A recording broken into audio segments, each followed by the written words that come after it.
Hey everyone, welcome to the episode.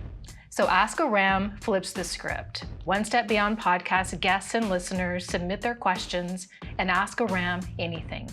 Questions can be music, life stories, business, leadership, advice, how to make the best vegan omelet, you name it.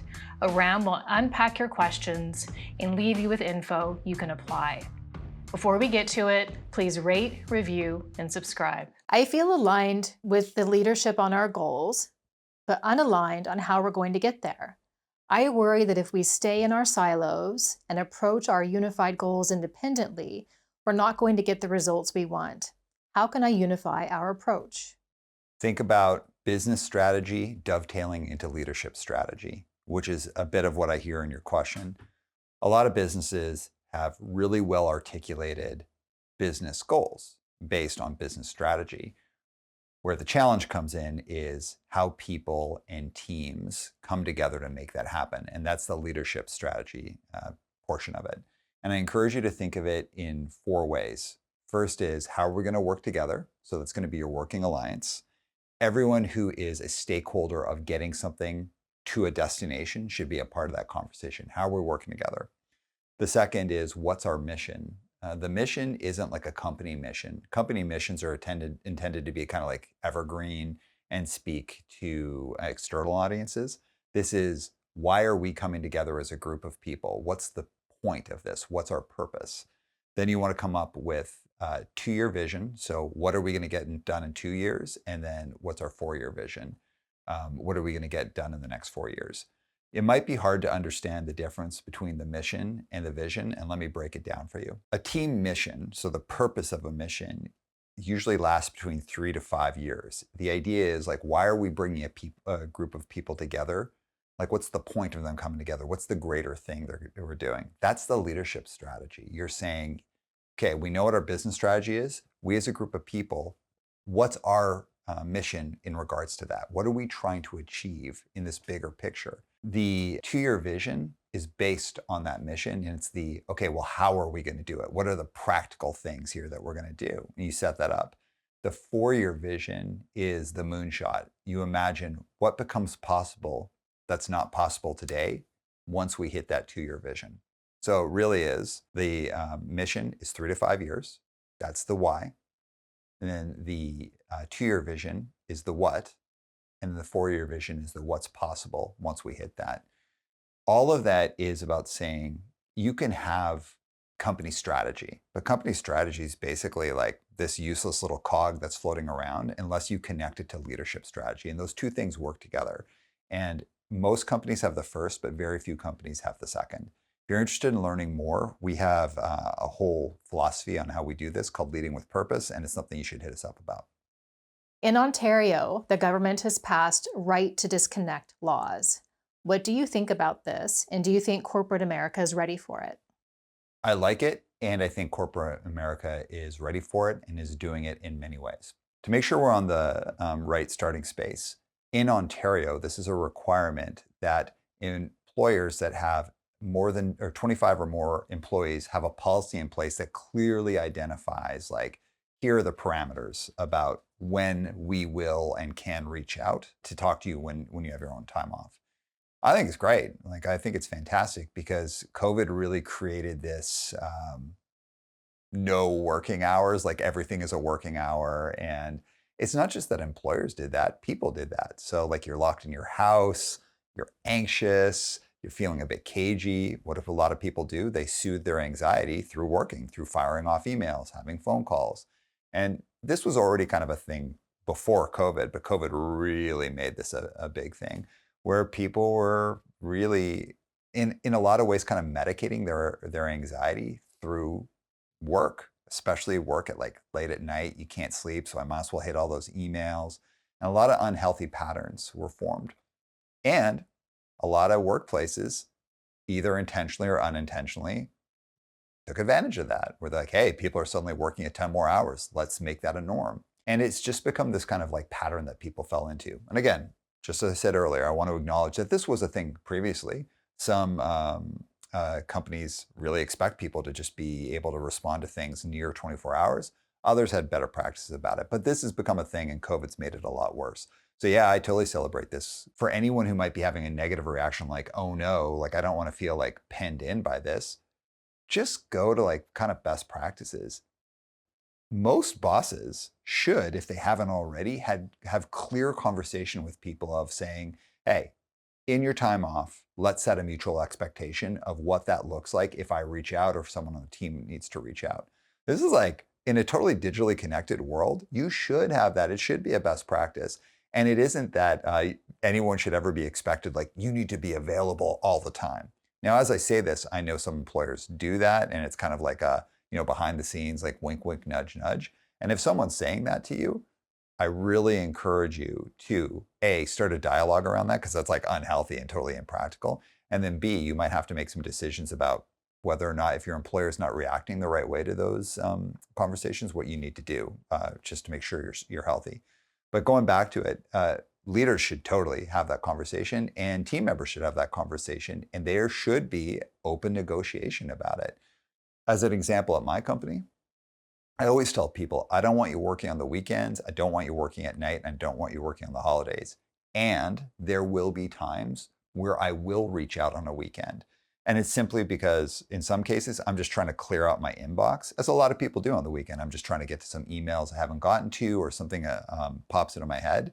And I make it very clear to people that if I send you an email on the weekend, I don't have any expectation, or at night or on a holiday, I don't have any expectation for you to respond to it unless I say that in the email. If it's something that's urgent, I'm not going to email, I'm going to text and call. But I set that in advance with people. That means if I send emails on the weekend, very often I send somewhere between 10 to 20 emails on a weekend, no problem, like easily. When I send off those emails, I'm not even thinking about getting a response until Monday. And I've already had that conversation with people. If people start responding to me on the weekend, I'll usually text them and say, hey, don't respond. Like, I don't need you to do this. So you got to have that negotiation. Also, if you have teams that are international, it's also really important to think about this because there's going to be different policies and different laws in different countries. If you're in a company that's big enough to have like international teams, then you should be talking to your legal team and the HR group about that in advance. But I also encourage you to have a norming conversation with people on the team. Like, hey, what do you usually do? How have you traditionally done it? And how do you want to do it going forward? Finally, if we're thinking about international teams, you have to take into consideration culture. Different cultures interact with work hours in different ways. It's really important to understand what the culture is if you're working with a team that's international. So while it seems like there's a lot of complexity to all of this, it's like the simplest thing. People have a right to their time off. They should feel that their employer recognizes that. And on the flip side, there are times where employers just need something to get done due to an opportunity or an emergency. The simplest thing is just have the conversation with people and make sure that it's a conversation where you best recognize what power dynamics might be at play, so people aren't just agreeing to something to either appease you or just get through the conversation. It's all about talking, setting real expectations, and sticking to them. I keep hearing advice about building a brand at work, but I'm not sure I understand the point. I'm just a person doing my job. Shouldn't my work speak for itself? As an employee, is it necessary to have a personal brand? Necessary for you to develop it? No. A good idea to know what it is and what you want it to be? Yes. So branding is this kind of thing that I think, like, due to the internet and I don't know, like social media and all this, it's got this kind of like icky idea to it. Just pull it all the way back. People form a perception about other people all the time. And we do that because human beings get a ton of information at any given moment. So as an example, if you look up at the sky and you look at clouds, kind of naturally for most of us, we start forming patterns out of those clouds. Like, what do they look like? It's the same with like most things in life. We are always trying to put things into buckets just for simplification of how we process data and interact with things in the world. And branding actually falls into that. People very often are looking at the people around them, the people they work with, and not just the people they work with very closely, but the people they work with once in a while or one time. And they're kind of putting them into buckets, just so, again, just for future reference of how to work with people and how to work in situations. Sometimes those buckets are dead on, and sometimes they're like totally off. So from a branding perspective, what I really encourage people to know is that most people, just in general, have an established brand, and that brand could be pretty accurate, or it could be wildly inaccurate, and it could also be based on like really like bad like discriminatory things or like prejudices or any of those things. So I really encourage people to think, what do I believe my brand is today? What's my value proposition? Like, where do I come from as a person in the work world? And not only that, but also what do you want it to be in the future? So what do you aspire to be? And here's a simple way of doing that. If you think about your brand, think of it as 3 sentences. And those 3 sentences should be 22 words or less.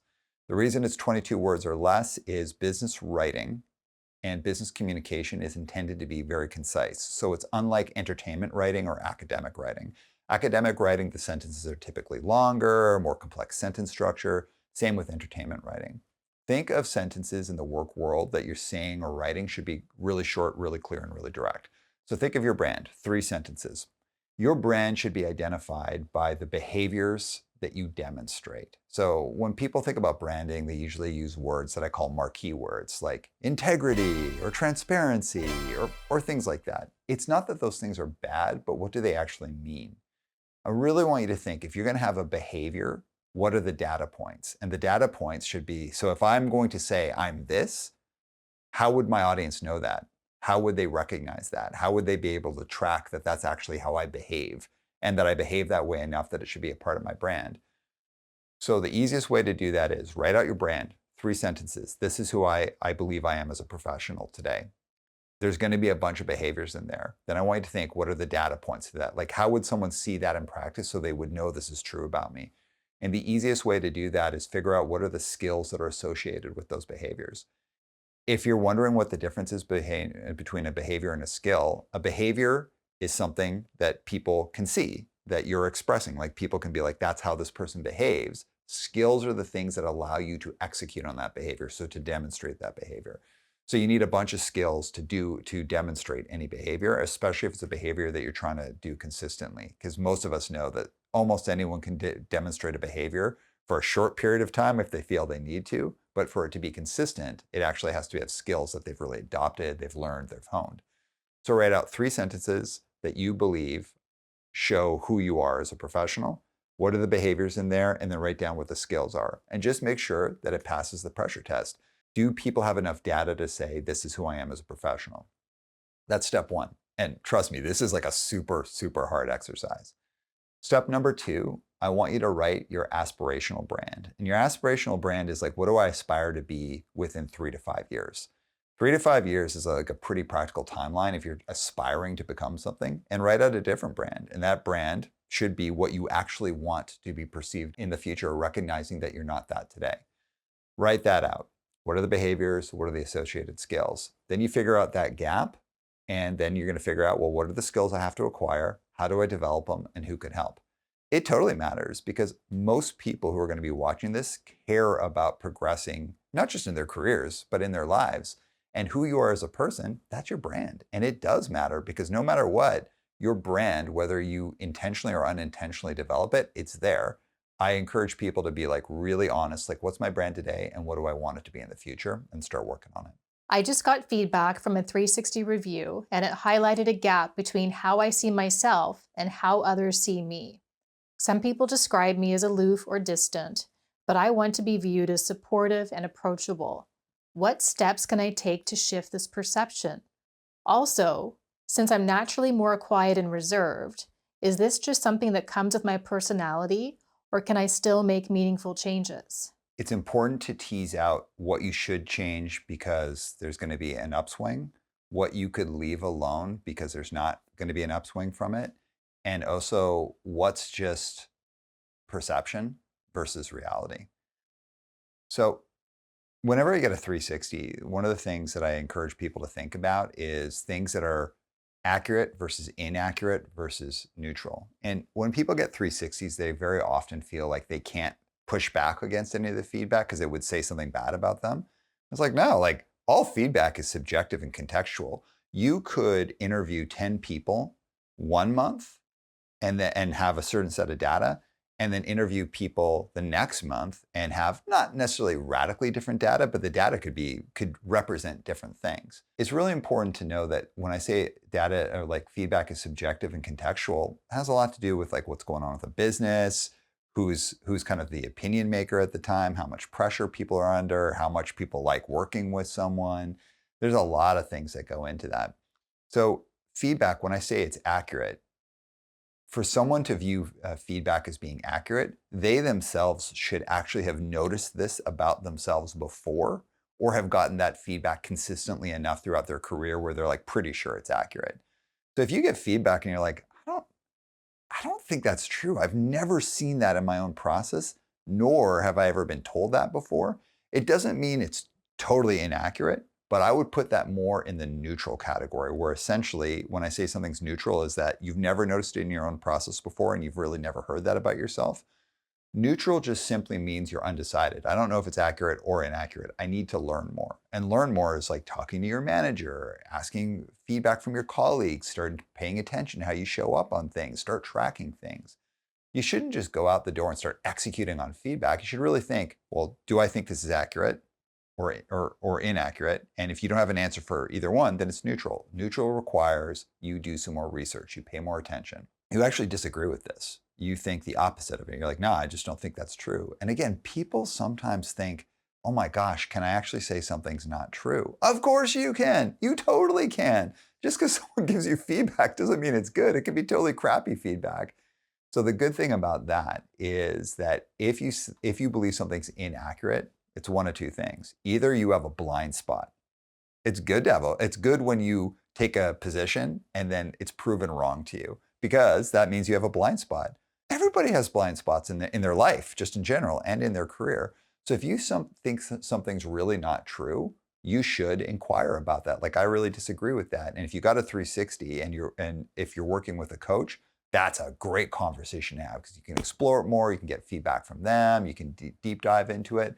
If you're not working with a coach, you've really got to like focus on it and like kind of do some more research. But saying something's inaccurate is okay, as long as you're willing to do the work that will tell you either you're right and it is inaccurate, or you actually have a blind spot. But let's go to the other thing. So at first, it could be they have a blind spot. The second could just be that it's a perception that's been formed around you that either at one point was true, but is no longer true. That happens all the time. People change in their careers, they change in their lives, they learn, they grow. And sometimes the story that's been built around someone is because, yeah, that's how they were, but they're not like that anymore. And just the perception hasn't caught up with the change. In that case, steady as you go, stay the same, and eventually perception will come up. The other thing that could have happened is maybe it was true at one point. So sometimes people have like an unfortunate misstep in their career, and it could be in whatever situation, where it could be for a short period of time or just even one time, but it's kind of like a mountaintop moment where people say or do something where perception is attached to them and they can't shake it. Again, in that case, and it turns out to be that, steady as you go. Over time, it should dissipate, especially if you stay steady and consistent. But the last is with inaccurate things is sometimes people try to make people look certain ways, look like villains, look like they're dishonest, they're inaccurate, make people seem smaller than they are, make people seem like they're not courageous or they're not resilient.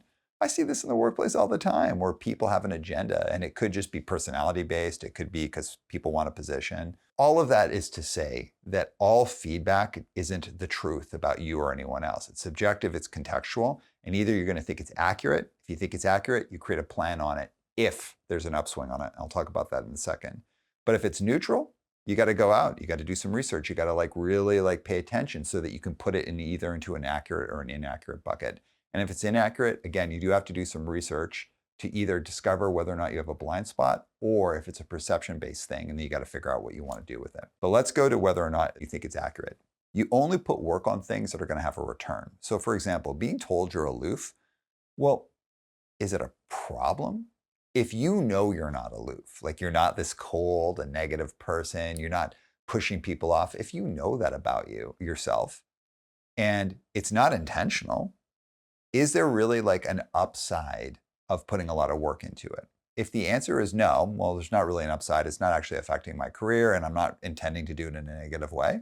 I don't think you need to put work into it. But if you're like, you know what, there is an upside. I don't like getting that feedback and I'd like to do better. That's enough of an upside. But also, let's say it might improve your ability to work with others. It might open up your network. It might make you feel better. Then yeah, you should put some work into it. And I'll get into that work in a second. But only really if you feel it's something I want to do and there's a great upside to it. If you don't feel that, it's okay to not do it. Around the work that you could do. So some people are just, as you'd said in your question, some people are just a little bit more naturally reserved. Some people don't share about their personal life. Those are okay things. What I'd encourage you to do is to think about tone setting. So tone setting is about how we engage in a conversation. There's always someone setting the tone in any conversation, whether it's just 2 people speaking or 3 people speaking or 300 people speaking. Someone is always setting the tone, and tone can be set by one person or tone can be set by multiple people, and that's called co-creating. If you're someone who's been gotten the feedback that you're a bit more reserved, the easiest thing to do is show up at the beginning of conversations by tone setting from an open perspective. Tone setting from an open perspective means that you usually like making a point of saying hello to people, like shaking their hand or giving them a fist bump, or in certain work situations, giving people a little hug, whatever's appropriate in your workspace and you're comfortable with. It also has a lot to do with smiling and activating your eyes. So smiling doesn't have to be like you're like got some huge ridiculous grin the whole time, but just like a dedicated smile with a little bit of softer eyes to demonstrate to people that you're there. It could also just be asking people questions about themselves at the beginning of the conversation. Tone is established within the first 3 to 5 minutes of any interaction, whether it's people on stage speaking to hundreds of people or just one-to-one conversation. It just means that if you've gotten a little bit of that feedback that you can be a bit withdrawn or a little bit cold, use that first 3 to 5 minutes to establish that tone differently, have open body language, and maintain good eye contact. And again, that's not looking at someone the entire time because that's creepy, but just have good eye contact around 65% of the time. Use that other amount of time to think, look away, and those types of things. Being viewed as being a little bit distant or a little bit cold is ultra common feedback. You just need to decide with A, is this accurate, inaccurate, or neutral? And then B, if you want to do something with it, make sure there's an upside and don't like totally go over the top with it. Just do small stuff and think about tone setting in that first 3 to 5 minutes of any conversation. How do I restore trust with the team that I manage and build back a positive team culture? For context, we've gone through some recent turnover of high-level positions and the landscape of our work is changing, so it's been hard. I feel like my team does not have faith in me as a leader and morale is low. Personally, I'm struggling with constant negative feedback, being expected to have every answer and also be the cheerleader. What are some steps I can take to rebuild positive team culture and have my personal boundaries respected at the same time? I would encourage having a team alignment session. So when teams become misaligned, it gets really chaotic. Even if they're slightly misaligned, because like even slight, like kind of like imagine just like a grain of sand in your eye, like how uncomfortable that is and just like how much it bothers you. But realistically, it's this teeny little thing, but it's affecting the whole thing. It can affect both your eyes. You can't stop thinking about it. That's what misalignment is like. So have a team alignment session. This is what I mean by that. For a team to be aligned, there needs to be 4 things in place. You need to have a working alliance, a mission, a 2-year vision, and a 4-year vision. And all of those things, like a leader being expected to like answer, you've got to have all the answers and you have to cheerlead us and you have to have the hard conversations and do it just the right way. Like all of these like really heightened expectations of a leader, they're too much. They're unrealistic. And not only does it make people not trust their leader, it makes the leader not trust themselves and also trust the team. Got to get back into alignment. So this is what a working alignment is. A social contract is an unspoken set of agreements that people have. So for example, if I invite someone over to my house, I don't stop people at the door before they come in and say, hey, before you enter my house, you've got to agree to not spit on my floor and like kick my dog. I just assume people aren't going to do that. That's a social contract.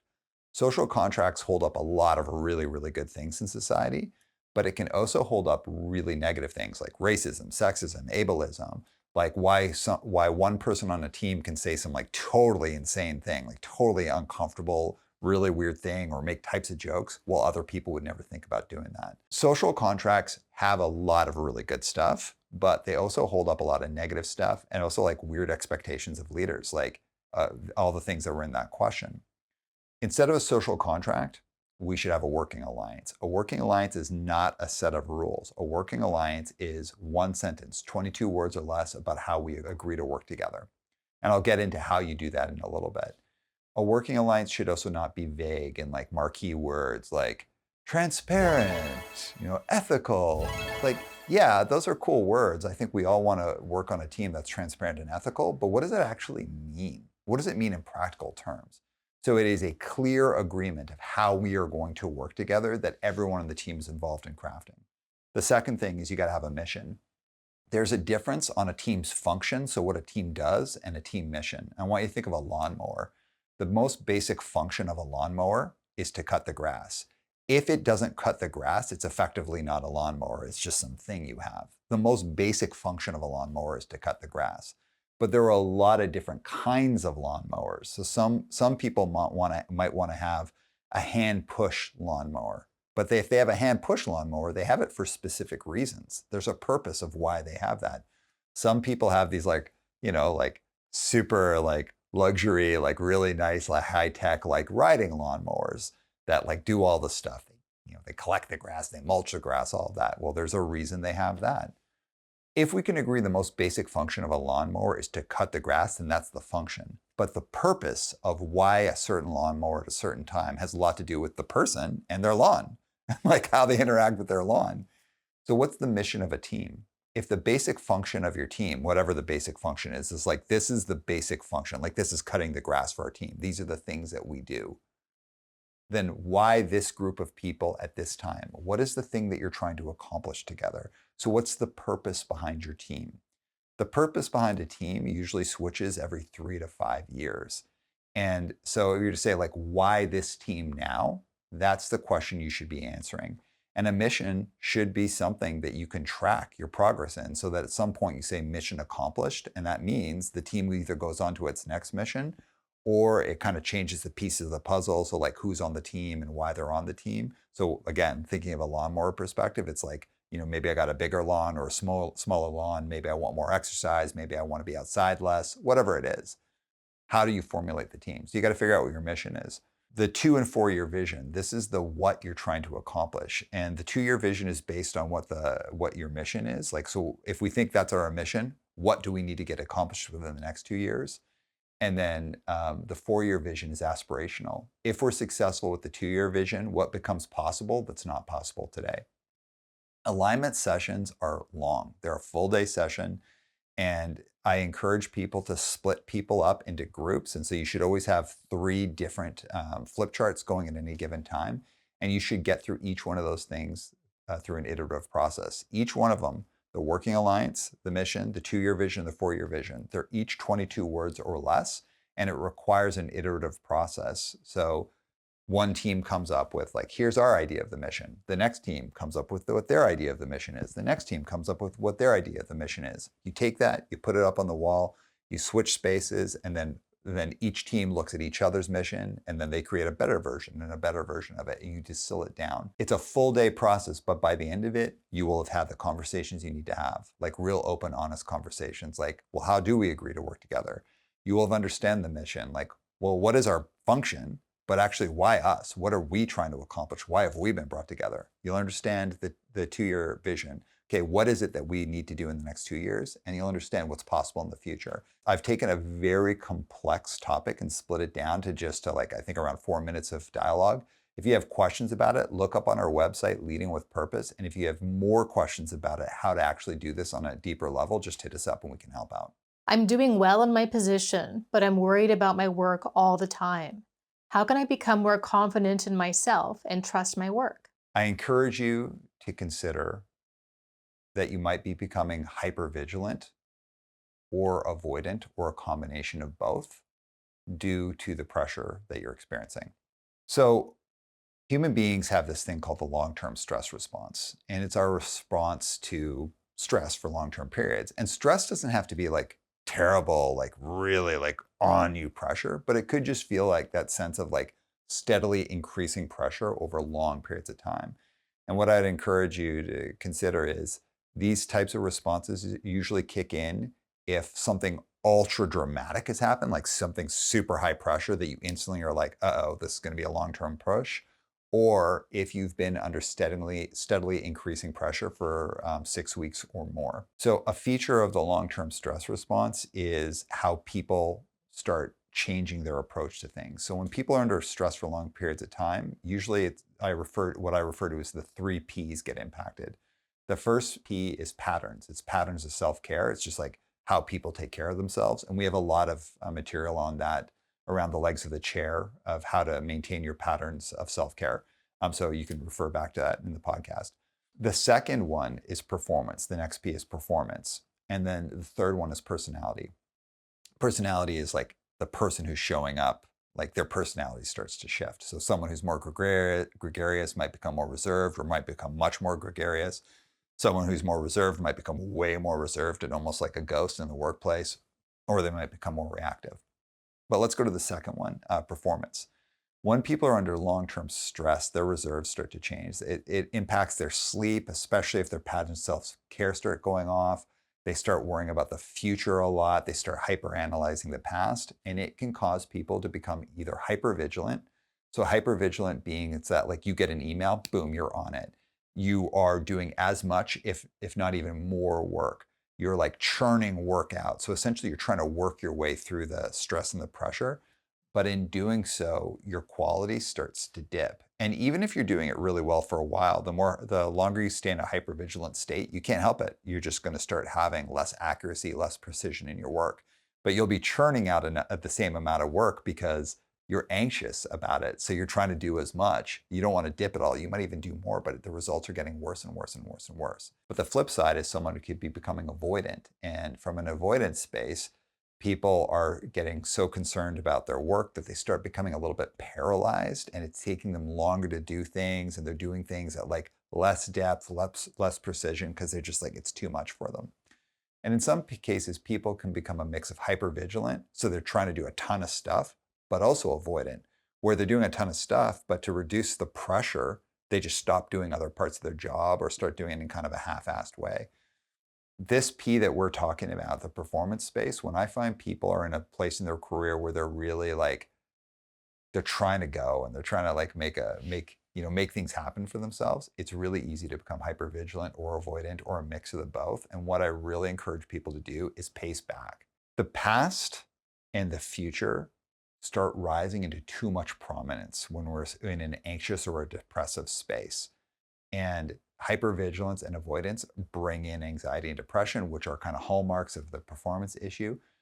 Pacing back and being in the now, what can you really actually accomplish right now, and how that practically links to next steps. I'd also really encourage you to be thinking about work-life balance. I know that sounds kind of trite, like, oh, work-life balance, but now like work-life balance is actually like a thing that you can really meaningfully impact if you pay attention to it. So in that space, if you're really pushing on your career and trying to make things happen, you have to make a trade-off of like, well, where am I putting my energy right now and for how long? And knowing when you're taking breaks, how do you draw that energy back and redirect it? You only have 100% energy. And if you commit a ton of energy to a big push in your career, which is totally cool, a lot of people do that, how do you draw that energy back and how do you redistribute it across the important parts of your life? Listen, it sounds like you're in a cool part of your career, like exciting. I've been there in many ways. I'm still there. And I get anxious, I get nervous, I get avoidant, I get hypervigilant. The difference maker here is being aware when you're doing those things and taking the right steps to address them so it doesn't impact your work, but it also doesn't impact who you are and like just like your heart, your soul, like your like feeling of just being the person that you want to be. We all experience work pressure, but it's about being aware and taking the right steps. We want to hear from you, our audience. To submit your questions, send us a message, drop us a DM, or comment on our social channels.